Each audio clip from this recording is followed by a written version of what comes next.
কোনো একটা বুলেট এসে আমার বুকটা হয়তো বিদ্ধ করে দিয়েছে এবং সেই মিছিলে আমি হাসতে হাসতে আমি শহীদ হয়ে গেছি। আমি তখন হাসতে হাসতে আল্লাহর কাছে ভীষণ সন্তুষ্টি নিয়ে পৌঁছতে চাই যে আমি একটা ন্যূনতম ওই জীবনটা লিড করতে পারলাম, যে আমি একটা ইনসাফের হাসি নিয়ে আমি আমার আল্লাহর কাছে পৌঁছতে চাই। হায়াত মৌতের মালিক আল্লাহ, ন্যূনতম সিকিউরিটি নিয়ে চলাও হলো সুন্নাহ।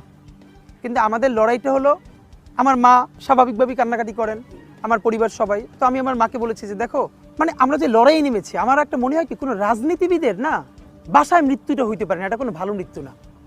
যিনি রাজনীতি করেন, যিনি লড়াই করেন, যিনি বিপ্লবী, যিনি সংগ্রামী, তার মৃত্যুটা হবে একটা সংগ্রামের মধ্য দিয়ে, একটা রাজপথে, একটা গ্লোরির মৃত্যু। আমি তো ভীষণভাবে প্রত্যাশা করি, আমি ছোটবেলা থেকে এই স্বপ্নটা দেখি, অনেক জায়গায় বলেছি যে একটা তুমুল মিছিল হচ্ছে অন্যায়ের বিরুদ্ধে, সেই মিছিলের সামনে আমি আছি, কোনো একটা বুলেট এসে আমার বুকটা হয়তো বিদ্ধ করে দিয়েছে এবং সেই মিছিলে আমি হাসতে হাসতে